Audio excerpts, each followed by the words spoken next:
In this video, I'll be showing you how to fix cannot use content error and restore licenses on your PS5. It's a very simple method, so if you find this video helpful, be sure to drop a like and subscribe. Now, if you're getting that really annoying error, there's actually an easy fix for this and it takes less than 1 minute. So all you gotta do is make sure you're not in any game, and then all you want to do is once you're in this menu, go over to the top and you're going to see the settings wheel icon. Go ahead and click on that. You're going to see a lot of different options, but what you want to do is go to users and accounts, which is not something that people usually go on, but go ahead and click on it. It's the fourth option.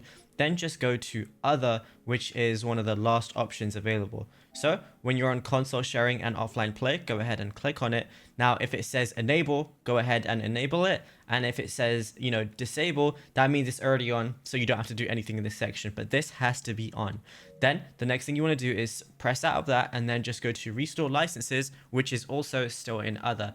Then just select any game or all the games if you want to, and then just click restore. Now restart your PS5, try and load up any of your games, and they should be working exactly how they should.